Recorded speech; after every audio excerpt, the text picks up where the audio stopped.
வணக்கம். கோவையில் பார்த்தோம்னால் கடந்த 3 நாட்களாகவே ஜல்லிக்கட்டு மீதான தடையை நீக்க வலியுறுத்தி கோவையில் இருக்கக்கூடிய இளைஞர்கள், மாணவர்கள் அனைவரும் ஒன்றிணைந்து சுமார் அமைதியான முறையில் இந்த போராட்டத்தை நடத்தி வருகின்றனர். தற்போது தமிழக முதல்வர் அவர்கள் பிரதமரை சந்தித்த பின்பாக வரக்கூடிய அந்த அறிக்கையின் அடிப்படையில் இவர்கள் பல்வேறு முடிவுகளை எடுத்திருக்கிறாங்க.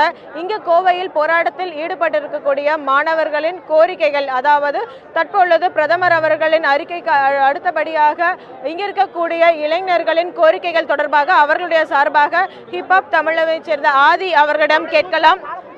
சார் வணக்கம். அதாவது இப்ப மத்திய அரசு, அதாவது பிரதமர் அவர்கள் நீதிமன்றத்தில் வழக்கு நடைபெற்று வருவதன் காரணமாக அவசர சட்டம் கொண்டு வர முடியாதுன்னு தெரிவிச்சிருக்காங்க. இப்ப நீங்க இதோட நிலைப்பாடு என்னவா இருக்கு? கோவையில் இருக்கக்கூடிய போராடும் இளைஞர்களின் நிலைப்பாடு என்ன? அடுத்த கட்ட நடவடிக்கை என்ன? கடந்த 3 நாட்களாக மிக அமைதியாக, ஒற்றுமையாக இவர்கள் குரல் கொடுத்து வருகிறார்கள். இப்பவும் உணர்ச்சி வசப்பட அவர்கள் தயாராக இல்லை. இப்போ பார்த்தீங்கன்னா இது அமைதியாக நடந்து கொண்டிருக்கிற போராட்டத்தில் இப்போ அவங்க நிலைப்பாடு என்னென்னா, எல்லாரும் அவங்க கோரிக்கை எழுதி இங்கே அனுப்பிட்டு இருக்காங்க. இதை இங்கே இருக்கிற இளைஞர்கள் தன்னிச்சையாக முன் வந்து இதை பிரிச்சுட்டு எந்த கோரிக்கை அதிகமாக ரிப்பீட் ஆகுதோ அந்த கோரிக்கை கோவையின் கோரிக்கையாக சொல்கிறது தான் இங்கே இருக்கிறவங்களோட திட்டம். திருச்சியிலேருந்து ஏற்கனவே கோரிக்கை வந்துருச்சு. திரு ராஜேஷ் அவர்கள் அவரும் 2006லேருந்து இந்த கேஸை ஃபாலோ பண்ணிட்டுருக்காரு. வீர விளையாட்டு மீட்பு கழகம் அப்படிங்கிறதோட தலைவர் நினைக்கிறேன். அவர் அவங்களோட நிலைப்பாட்டை, திருச்சியோட நிலைப்பாட்டை, நாங்கள் போராட்டத்தை கைவிடணும்னா என்ன பண்ணணும் அப்படின்னு அவங்களோட நிலைப்பாட்டை அவங்க உறுதியாக இருக்காங்க.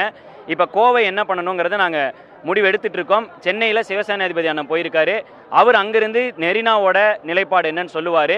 இதில் எல்லாத்துலேயும் ஒரே கோரிக்கையாக மதுரையிலையும் இப்போ பேசிகிட்டு இருக்கோம். சரவணன் அப்படிங்கிற ஒரு கோஆர்டினேட் பண்ணிருக்காரு. இந்த எல்லா கோரிக்கையிலும் ஒரே கோரிக்கையை வைத்து தமிழக அரசுக்கிட்ட வேண்டுகோள் விடுப்போம். அது போக இங்கே பார்த்தீங்கன்னா காவல்துறை, நீங்களே இருக்கீங்க, ப்ரெஸ்ஸே இருக்கீங்க, காவல்துறை மிக சிறந்த அளவில் சப்போர்ட் பண்ணிகிட்டு இருக்காங்க. ஸோ இது பார்த்தீங்கன்னா இதுதான் அமைதி போராட்டம். இங்கே யாரும் கைத்தட்டுவதில்லை. இங்கே இப்படி தான் அவங்களோட வாய்ஸை பதிவு பண்ணுறாங்க. அந்த அளவுக்கு அமைதியாக ஜனநாயக முறையில் எல்லாரும் அவங்களோட கருத்துக்கள் எழுதிட்டு இருக்காங்க. இதுலேருந்து ஒரு சிறந்த கருத்தை எடுத்து, அதிகமாக இருக்கின்ற கருத்தை எடுத்து அது கோவையின் கோரிக்கையாக வைக்கப்படும். இப்போ என்ன மாதிரியான கோரிக்கைகள் அதிகப்படியாக வந்திருக்கு? இப்போ மோடி அவர்கள் தெரிவித்த கருத்து, அதாவது பிரதமர் தெரிவித்த கருத்தை நீங்கள் எப்படி பார்க்குறீங்க? இந்த போராட்டம் தொடருமா?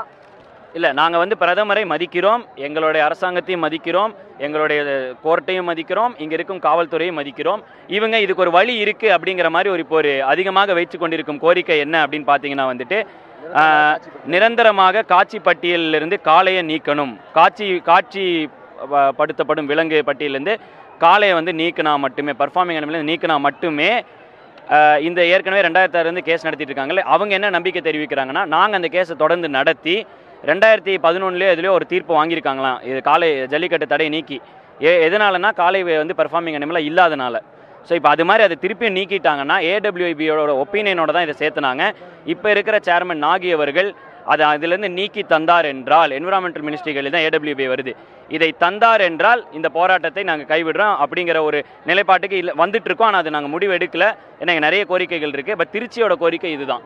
ஸோ இப்போ கோவை இதை முடிவு எடுத்துகிட்டு இருக்கோம். எல்லா மாணவர்களையும் கலந்தாலோசித்து முடிவு எடுத்துகிட்டு இருக்கோம். சென்னையும் இன்னும் ஒரு மணி நேரத்தில் தெரிஞ்சிடும். நாங்கள் எப்படி பார்த்தாலும் 1 மணி நேரத்தில் இதுக்கு என்ன பண்ணால் நாங்கள் போராட்டத்தை நாங்கள் விடுவோம், என்ன எங்களுக்கு தேவை அப்படிங்கிறத எங்களுக்கும் ஆசை என்னென்னா, அரசாங்கத்துக்கிட்ட நாங்கள் சொல்லிக்கிறோம், உங்களை நாங்கள் மதிக்கிறோம், காவல்துறையை மதிக்கிறோம். எங்களுக்கும் என்ன ஆசைன்னா இந்த போராட்டம் முடியணும், இதில் ஒரு நல்ல தீர்வு வரணும்னு தான் ஆசை.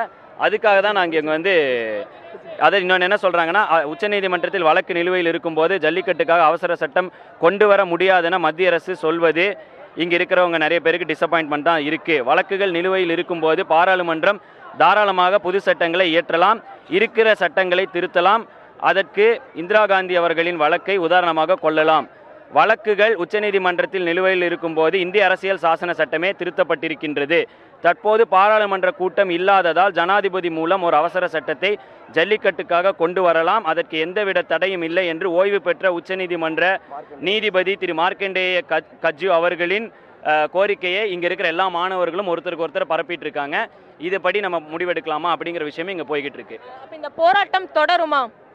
இல்லைங்க, இப்போ இவங்களோட நிலைப்பாடு படி பார்த்தீங்கன்னா இந்த போராட்டத்தை இவங்க கைவிடுறதுக்கான எந்த ஒரு அறிகுறியும் தெரிய மாட்டேங்குது. அந்த போராட்டம்னு சொல்றதை விட இவங்க அதை எப்படி சொல்லணும்னு நினைக்கிறாங்கன்னா, எங்கள் அமைதியின் அமைதியாக நாங்கள் கொடுக்கும் உரிமை குரல் அப்படிங்கிற அறவழி குரல், உரிமை குரலை பதிவு செய்கிறோம். அப்படிப்பட்ட ஒரு போராட்டம் தான் இது. ஸோ இது தயவு செஞ்சு எந்த ஒரு தவறான வகையிலும் சித்தரித்து விட வேண்டாம். இங்கே இருக்கிற எல்லாருமே ஒரே ஒரு தடவை News 7 வேறு ஏதாவது கேள்வி இருக்கா? இல்லை முடிச்சுக்கிட்டிங்கன்னா ஒரே ஒரு தடவை கோவை மக்களின் நிலைப்பாட்டை தயவு செய்து நீங்கள் மற்ற நகரங்களுக்கும் காட்டணும் அப்படிங்கிறதான். தற்போது தேவேந்திரன் இவர்கள் தெரிவிச்சிருக்கிறது, கோவையில தொடர்ந்து அமைதியான முறையில் இந்த போராட்டமானது நடைபெற்று வருகிறது. இந்த போராட்டம் தொடர்ந்து நடைபெறும்.